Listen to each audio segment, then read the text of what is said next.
Assalamualaikum warahmatullahi wabarakatuh. Di sini dengan saya Dinda Aprilia.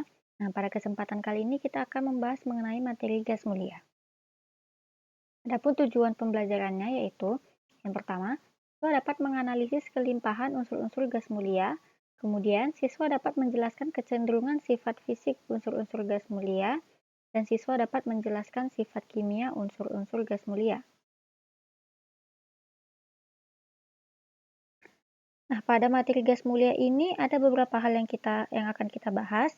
Yang pertama itu ada pengertian gas mulia, kemudian keberadaannya di alam, kegunaan gas mulia, keunikannya serta sifat-sifat gas mulia. Nah, pengertian gas mulia. Gas mulia adalah unsur-unsur golongan 8A dalam tabel periodik unsur. Disebut mulia karena unsur-unsur ini sangat stabil atau sangat sukar bereaksi. Nah, untuk keberadaan gas mulia, unsur-unsur gas mulia kecuali radon dapat ditemukan di udara pada atmosfer meskipun dalam konsentrasi yang sangat kecil. Di antara gas mulia, argon merupakan yang paling banyak terdapat di udara dengan kadar 0,93% dalam udara kering. Kelimpahan unsur gas mulia. Nah, di sini terdapat tabel yang memperlihatkan bahwa terdapat data-data kelimpahan gas mulia dalam udara kering dan kelimpahan gas mulia dalam kerak bumi. Kelimpahan helium di alam semesta kurang lebih 23% adalah yang terbesar setelah hidrogen, yaitu kurang lebih 76%. Helium berasal dari reaksi fusi hidrogen di matahari. Sebagian kecil unsur tersebut terjebak di bawah kerak bumi pada waktu pembentukannya yang juga berlangsung di matahari. Dan untuk sifat fisik gas mulia. Yang pertama itu ada wujud gas mulia. Unsur gas mulia terdapat sebagai gas tak berwarna. Kemudian titik cair dan titik didih gas mulia meningkat dengan bertambahnya nomor atom. Selanjutnya itu kelarutan. Larutan gas mulia dalam air bertambah besar dari helium hingga radon. Dan selanjutnya sifat kimia gas mulia. Nah, sifat kimia gas mulia ini dapat kita lihat pada video berikut.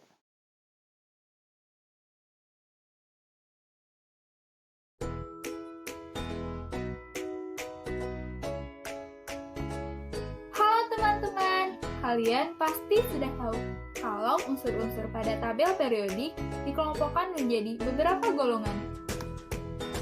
Dari beberapa golongan tersebut, ada satu golongan yang memiliki sifat sukar bereaksi dengan unsur lain, yaitu gas mulia. Kenapa sih unsur-unsur gas mulia sulit untuk bereaksi? Unsur-unsur apa saja yang termasuk ke dalam golongan gas mulia? Gas mulia adalah unsur-unsur golongan 8A. Disebut gas mulia karena semua unsurnya berwujud gas dan orbitalnya terisi penuh, sehingga sangat stabil dan sukar bereaksi dengan unsur lain. Nah, bagi kalian yang penasaran, mari kita berkenalan dengan unsur-unsur gas mulia. Halo, aku helium. Nomor atomku 2. Aku berwujud gas, tapi aku dapat dicairkan dalam suhu rendah dan tekanan tinggi. Aku tidak berwarna, tidak berbau, dan juga tidak beracun. Aku digunakan sebagai pengisi gas balon udara dan bahan tambahan pada bahan bakar roket juga tetap berwujud cair. Hai, aku neon. Nomor atomku 10. Aku gas yang tidak berwarna, tapi aku bisa memancarkan warna loh. Warnanya oranye kemerahan pada badan listrik yang bertegangan tinggi. Aku digunakan untuk mengisi lampu neon dan mengisi tabung televisi. Halo, aku argon. Nomor atomku 18. Aku adalah gas sebanyak ketiga. Aku memancarkan warna ungu ketika berada dalam medan listrik. Aku digunakan sebagai lapisan pelindung dalam pembuatan kristal silikon dan germanium, juga sebagai pengisi bola lampu pijar. Halo, aku Krypton. Nomor atomku 36. Aku gas yang langka di atmosfer. Pada badan listrik bertegangan tinggi, aku memancarkan cahaya putih. Aku sering digunakan dalam lampu kilat untuk fotografi kecepatan tinggi. Hai, aku Xenon. Nomor atomku 54. Aku gas berat yang langka dan tidak berbau. Aku memancarkan cahaya biru saat berada pada medan listrik bertegangan tinggi. Aku digunakan untuk membunuh bakteri sida dalam pembuatan lampu pijar. Hai, aku Radon. Nomor atomku 86. Aku gas mulia yang bersifat radioaktif. yang mudah bereaksi dan tidak berwarna. Apabila didinginkan hingga membeku, aku bisa berubah menjadi warna kuning. Aku digunakan sebagai terapi kanker dan sistem peringatan gempa.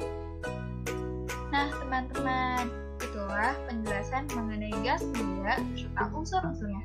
Semoga pengetahuan kalian menjadi bertambah setelah menonton video ini ya.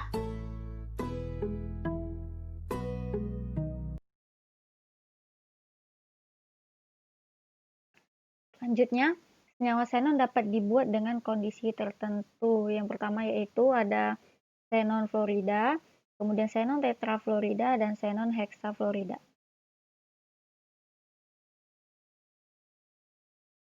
Sekian materi dari saya. Wassalamualaikum warahmatullahi wabarakatuh.